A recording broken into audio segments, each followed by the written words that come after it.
Muito bom.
Aos guerreiros aí do último período.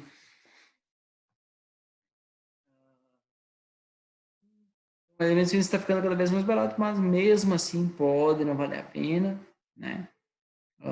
Está ficando cada vez mais barato, mas pode ser que, sei lá, numa análise inicial, né, seja mais interessante você fazer um cálculozinho e ter algum valor base. Deformação, a gente já calculou várias vezes, né? Φ ln de H sobre H. Tá?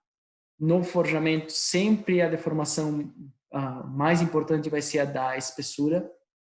Tá? Sempre se usa a altura, né? Altura por altura, sempre vai ser a altura o que baixa, a mais significativa. Tá? E a força, a gente tem alguns métodos aí que a gente vai utilizar. Tá? Força ideal, para matriz aberta, essa equação é bem interessante. Tá? A gente tem aqui opções de ponteiro, cara, um fator de complexidade, tá? C, tem que ver com altura e base da matriz aberta. Cadê a matriz aberta? Tá aqui. Aí, ó. A altura e a largura. Tá? Altura e B, né? Verdade. Altura e B.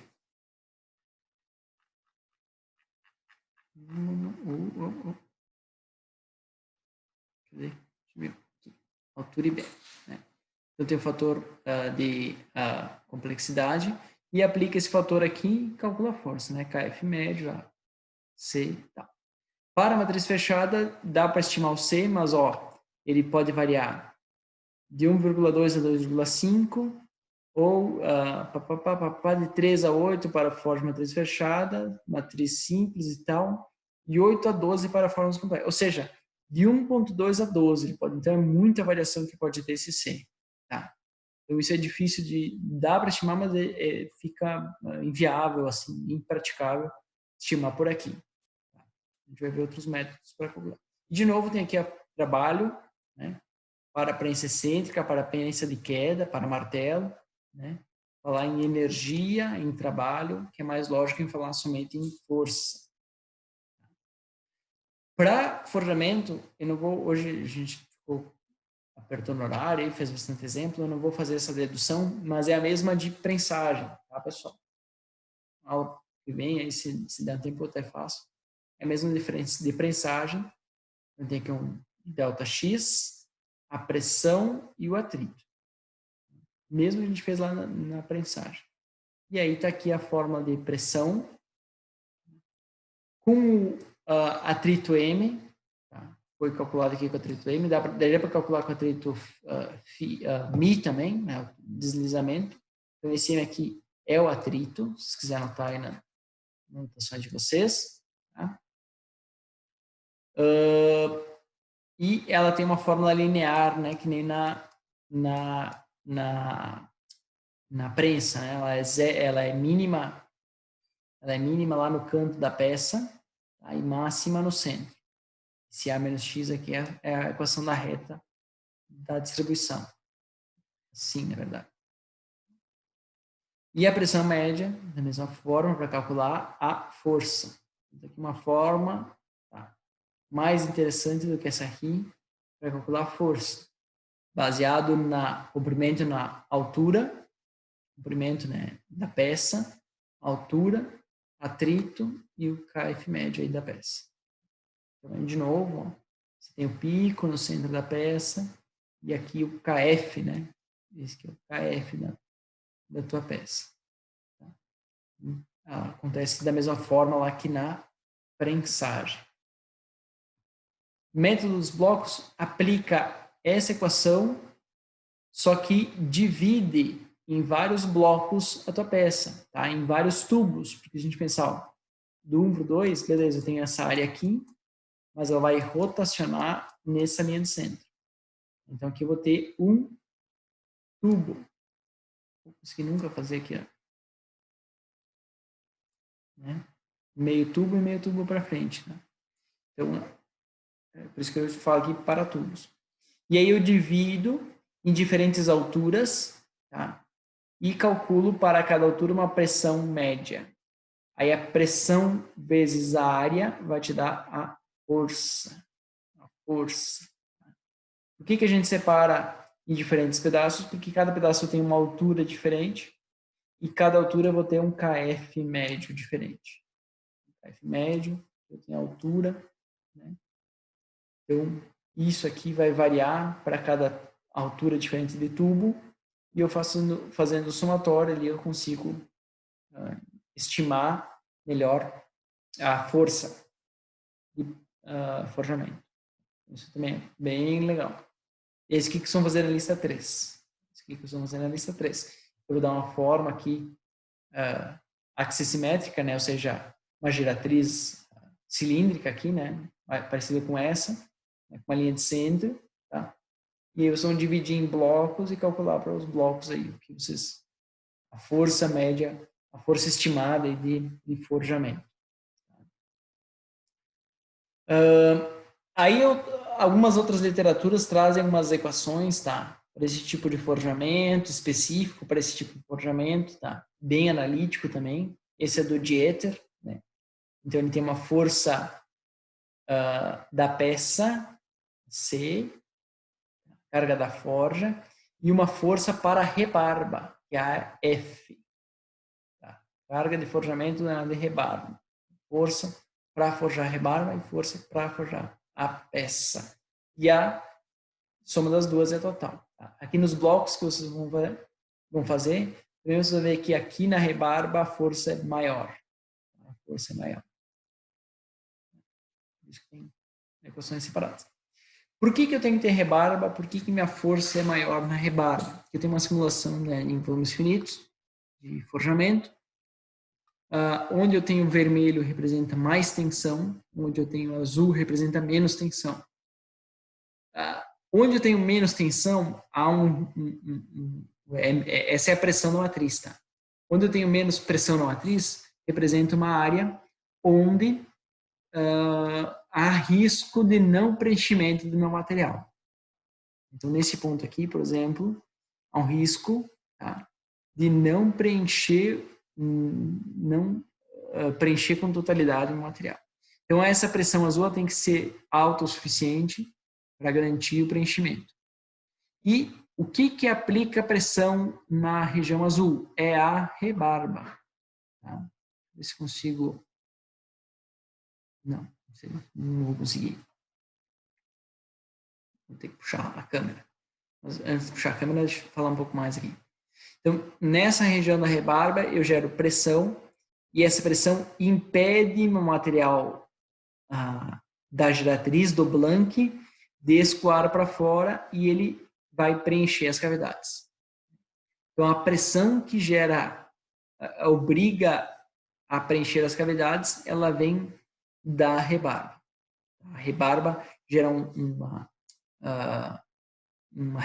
resistência do escoamento do material para fora, né? E essa resistência do escoamento aumenta a pressão do material e obriga ele a fazer o preenchimento das cavidades da tua peça. Então, por isso, se eu não tiver um preenchimento, eu tenho que aumentar a minha rebarba, né? Aumentar a minha matéria-prima base, consequentemente vai aumentar a minha rebarba, e aumentando a minha rebarba, vou consumir mais material. Então, se eu errar na hora do dimensionamento aqui do meu componente forjado, no futuro eu vou errar na minha cotação, eu vou ter que gastar mais material do que o normal eu queria gastar.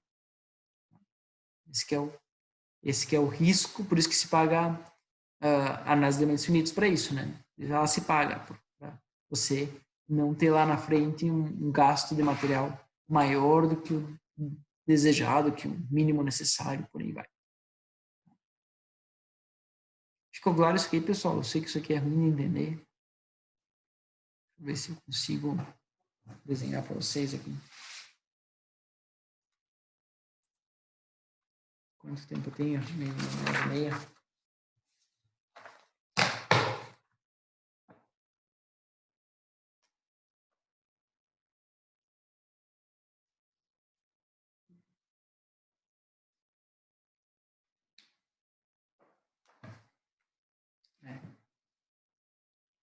Não era bem isso que eu tinha que desenhar.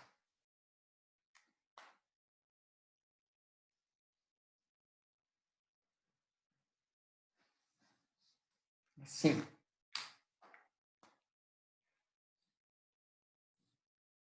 Planck, né? Peça giratriz.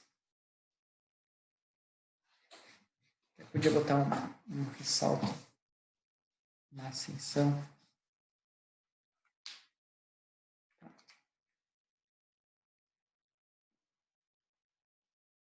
Quando eu aplicar a minha força de forjamento, tá?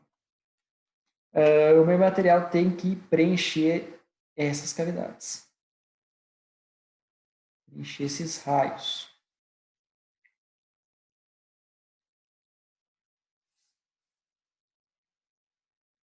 Tá? Se eu deixar essa rebarba muito grossa, muito alta, o material ele vai ter mais facilidade em escoar pela rebarba do que preencher os vazios da minha ferramenta. Então, conforme eu afino minha rebarba, ele tem mais resistência para escoar para fora. E aí essa resistência para escoar para fora aumenta a pressão interna na minha massa. E a pressão interna na minha massa é o que faz o preenchimento dos cantos da matriz. Tá? Ah, professor, mas isso que tu desenhou é barbada, por isso mesmo, né? Volta lá para o início e ó, matriz fechada. Compressão, mais simples, menor rebarba. Aqui eu não preciso aplicar nenhuma pressão a mais para ele preencher esses cantos da matriz, né? Qualquer pressãozinha que fizer, ele já vai preencher. Bom, aqui, olha, o material tem que subir e fazer esse escoamento. Então, talvez tem que ter uma rebarba um pouco maior para garantir uma pressão interna suficiente para preencher esse escoamento. Olha, esse aqui o material tem que fazer ascensão. Então, tem que garantir uma pressão interna suficiente que o material chegue até lá naquele cantinho lá. Se minha rebarba for um pouquinho espessa demais, tá? Ele não vai fazer esse preenchimento. Ah, mas então faz uma rebarba bem fininha, professor. Rebarba bem fininha, a tensão aumenta exponencialmente, tá? A tensão na ferramenta aumenta também. Então, a rebarba fininha pode causar falha na tua ferramenta. Então, por isso que ela tem que ser dimensionada.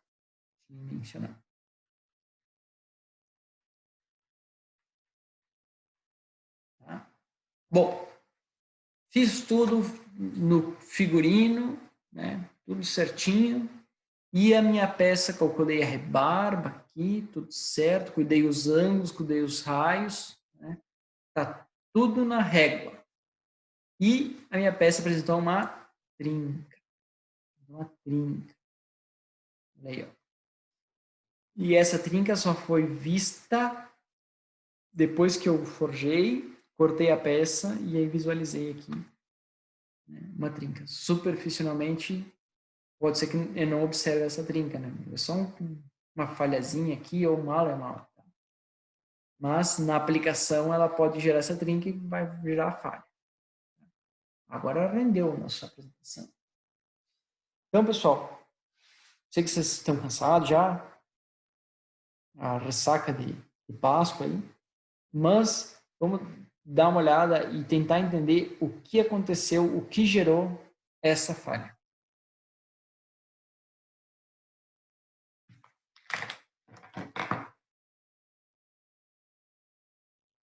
Alguém tem uma dica aí?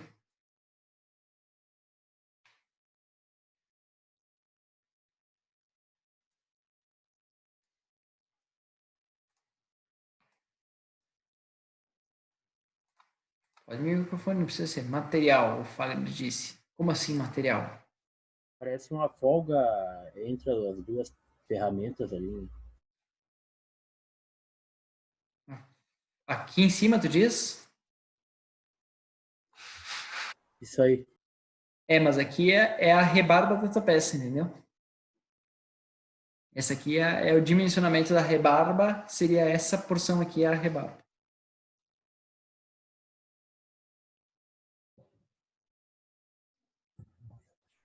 A cavidade central teria que ter um chanfro maior, não?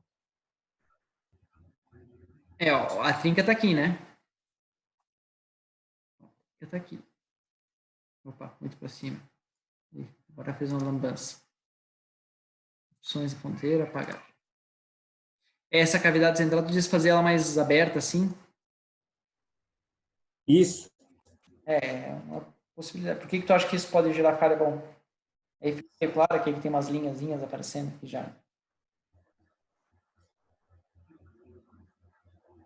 Então, o que acontece, pessoal? Opa, parei o vídeo de novo. Aqui, câmera. O que acontece, pessoal? Aqui a gente tem material, tá? A 1050 graus, por exemplo, Celsius. Nessa temperatura, o processo, o que eu tenho aqui? Eu tenho ferro, né, e carbono. Eu não sou das químicas, eu não lembro quanto que é a proporção de cada um. Mas, quando isso entra em contato com o oxigênio, o O2, tá? E a elevada temperatura, certo? Acontece o Fe mais CO2. Né? Tem um FO, FeO também, né? Que é a oxirredução do ferro, ou seja, a corrosão, ou seja, a careca. A alta temperatura acelera o processo de corrosão. Então, nessa casquinha aqui de fora, eu não tenho mais o meu material, eu tenho a carepa. Eu tenho a carepa. Tá? Nesse processo aqui, parou, para foi. Em toda a casca superficial do Blank, eu tenho já uma camada de carepa, né? Ou de ferro a menor temperatura, pode pensar assim também, que quando acontecer esse processo de forjamento, tá vendo que essa superfície aqui assim, ela tende a entrar dentro da peça. E quando ela entra dentro da peça, ela está com uma fatia de óxido, tá? Uma carepa entre nessa linhazinha aqui gerada. Uma fatia de óxido nessa linhazinha gerada. E isso é o que a gente chama de dobra ou solda fria, tá? Lá no processo de solda a gente chama de solda colada, tá? Mais ou menos a mesma ideia. Mais ou menos a mesma ideia. Mas, enfim, gera uma linha aqui onde o óxido da superfície, gerado na superfície, entra para dentro da peça.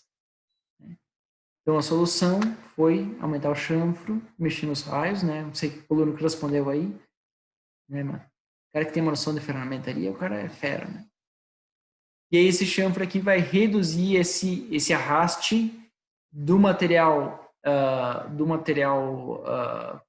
oxidado para dentro da peça e reduzir o risco de defeitos. Tá? Tem risco de defeito? Tem, porque ó, ainda gera umas linhas, né? E o material ainda acaba escorregando aí para essa região. Isso você não vai conseguir tirar 100%, tá?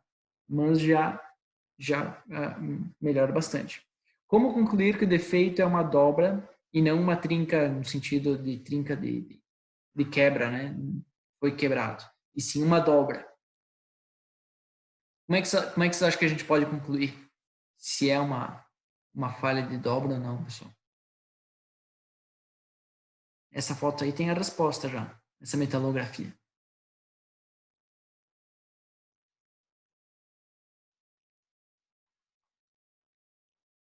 O chat está piscando aí. Microestrutura. Ah, o cara tá fera aí, Emerson.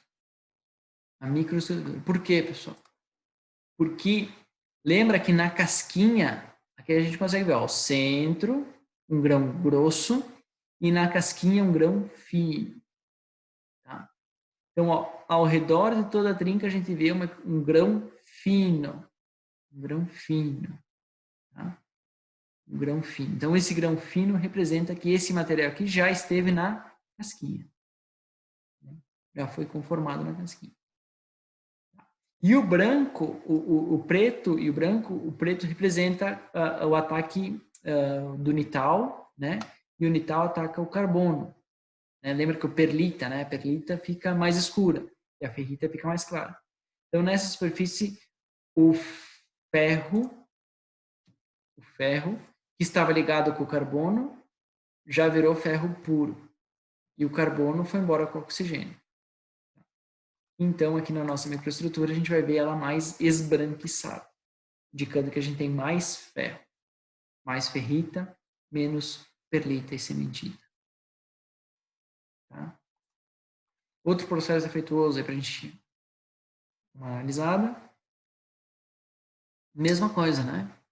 Então, tem aquela regiãozinha ali, ó, que ela oxida, entra em contato com o oxigênio, essa interna ali, e dobra. Ela resfria, poderia ser chamada de dobra fria também por causa disso, né? É uma região que estava quente, na casquinha você já começou a resfriar e você tenta colar o material frio, né? Uma dobra fria. Feita a dobra aí e isso é uma trinca que vai intrínseca no processo, tá? Como é que foi feito? Foi mudado aqui em cima, quando descer que vocês vão ver, ó. Foi colocado um calcinho, tá? Que antes não tinha, antes era liso. Foi colocado um calcinho para também, não sei se vai resolver 100%, né? Mas para tentar evitar aquela dobra do material. Deu para ver aí? Deu para acompanhar?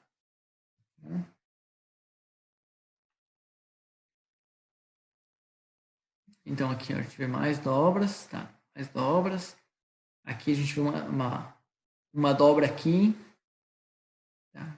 Uma dobra aqui, nessa região aqui assim, ó. Tá? E aqui uma outra dobra veio aqui assim, também teve alguma falha, e ela se propagou. Pode ver que ela está atravessando as linhas aqui, ó, as fibras do material. Então, daqui para cá foi propagação da trinca. A dobra original está aqui e tem alguma coisinha no início aqui, ó. Mas a partir, vamos lá, desse ponto aqui para baixo, ó, ela só propagou a trinca.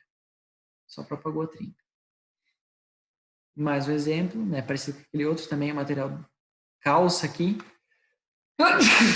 Perdão, corona aí. O material calça aqui, tá? E gera uma dobra. Uma dobra. Esse aqui é um pouco mais complicado de evitar, porque a gente tem que mexer na geometria. Eita, perdão. Da peça, e isso, às vezes você precisa desse dente na tua peça, né? Então, mais complicado de convencer o engenheiro aí a mudar o projeto.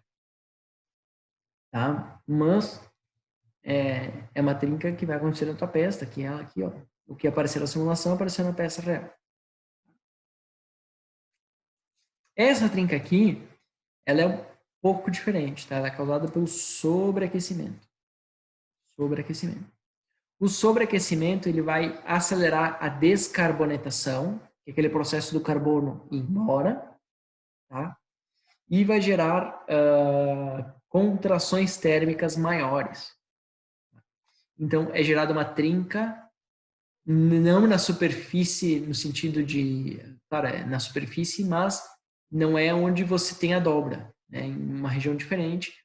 E aqui a gente observa um grão grande, tá? Que recebeu uma contração, e esse grão grande, ao redor de grãos mais refinados, que iniciou uma trinca. Então, um grão grande vai gerar uma contração maior e pode gerar uma trinca devido ao sobreaquecimento.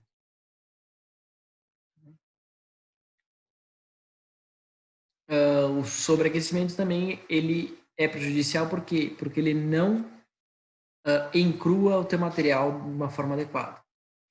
Ele não gera o encruamento como você projetou no teu processo inicial. Tá? Então, a tua carga de impacto, ó, né, 950, 1.200, 1.300, 1.300, 1.300, 1.415, você já derreteu o teu material. Né? E a tua carga de impacto, a força necessária para o forjamento cai drasticamente. Daqui para cá. Bom, falta de redução, né, que é a penetração incompleta na cavidade da ferramenta, defeito forjado. A gente elimina isso em reduzir o número de etapas, né? Redução do número de etapas. Trincas superficiais, que são a dobra, tá? Trinca na rebarba, isso aqui pode ser devido à deformação excessiva, tá? Ou seja, do material lá, tensão, deformação, o material já passou do limite, né, de deformação e rompeu. Tá? Então, trinca na rebarba porque você precisa fazer em mais etapas. Trincas internas, devido ao dobra, devido ao sobreaquecimento, né? Gotas frias, que é a dobra, mesmo nome. Tá? Incrustação de óxidos, que é a formação de óxidos, né? Ficar retida dentro da peça. Pode ficar retida. Isso aqui vai gerar trinca também, uma hora ou outra. E a descarbonatação queima, que é forjamento devido a temperatura muito elevada, vai acelerar o processo do carbono embora com oxigênio, né? E você fica com o material com... Tá? Aqui, beleza, pessoal? Fechou ali. O que a gente vai fazer aula que vem? Tá? O que a gente vai fazer aula que vem? Vamos pegar um exemplozinho de forjamento, a gente vai calcular no início da aula que vem. Vocês têm lá o de prensagem para resolver, tá? E ao longo dessa semana eu vou botar a lista 3, e tem lá o método dos blocos também para vocês resolverem. Tem bastante serviço. E a aula que vem a gente vai ver forjamento e já passa para o próximo processo, aí deve ser laminação. Se tudo correr bem, a gente já pula para o início de laminação aí e vamos tocar conteúdo. Tranquilo, pessoal? Alguma dúvida? Quer que eu volte em algum ponto aí? Depois eu vou postar tudo no YouTube também, vocês têm acesso. Dá para assistir depois também. Alguém já trabalhou com forjamento? Não? Ok. Que bom.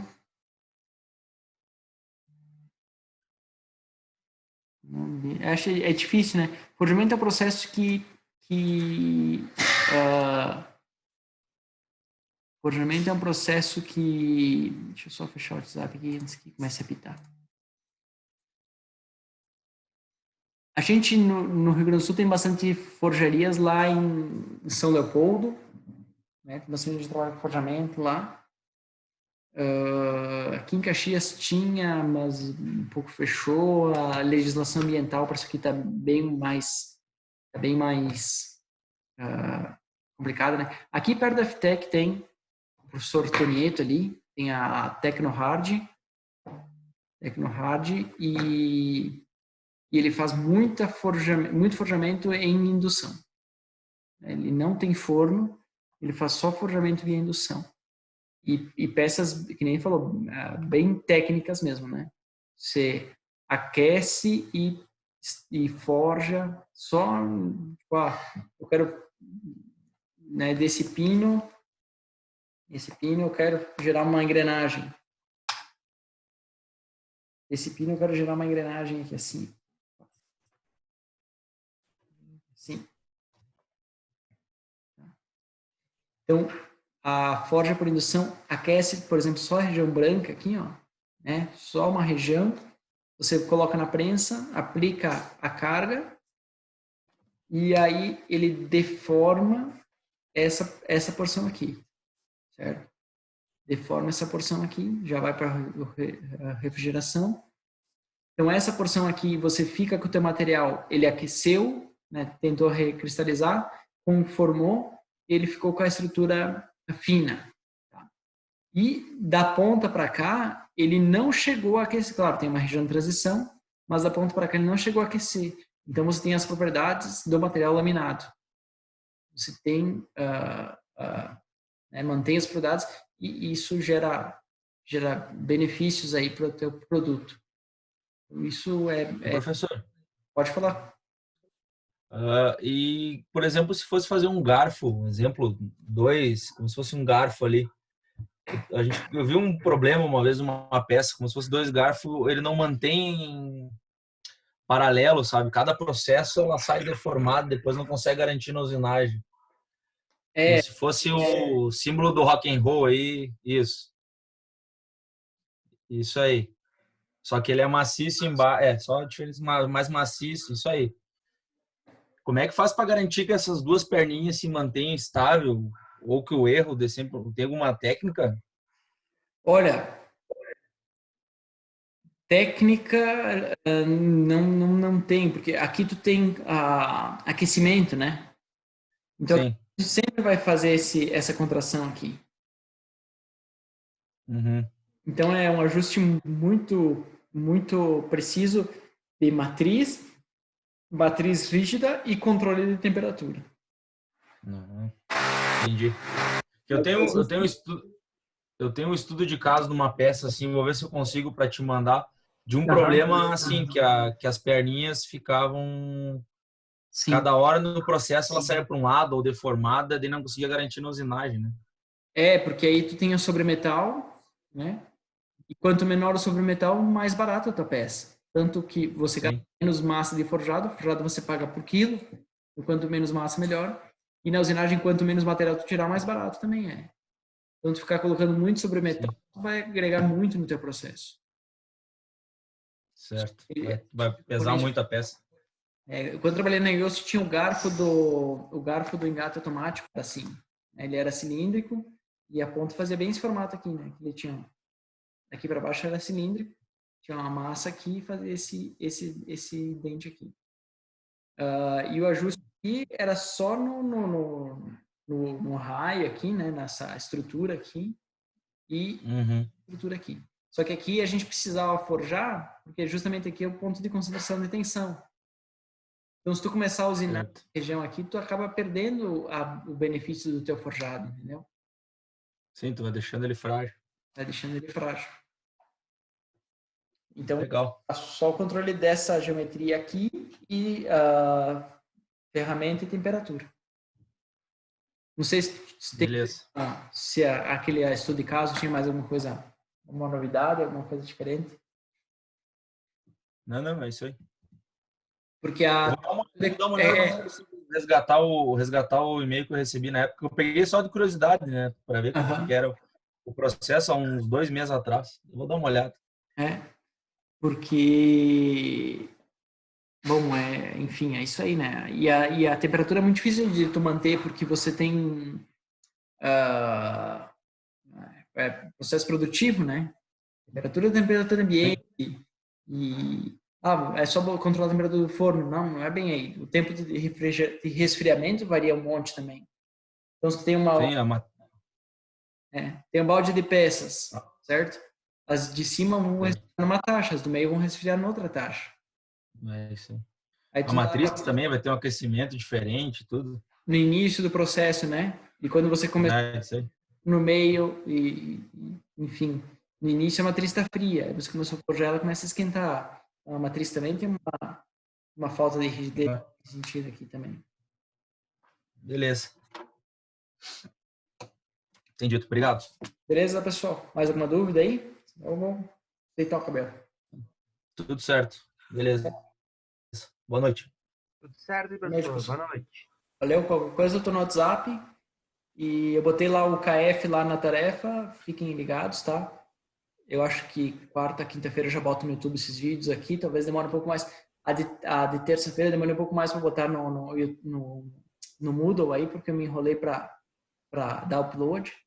Mas eu acho que em breve aí a gente consigo deixar esses vídeos disponíveis.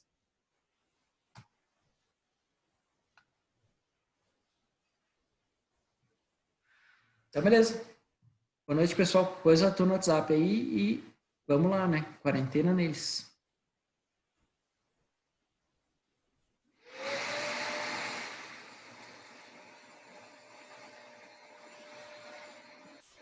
Valeu, boa noite.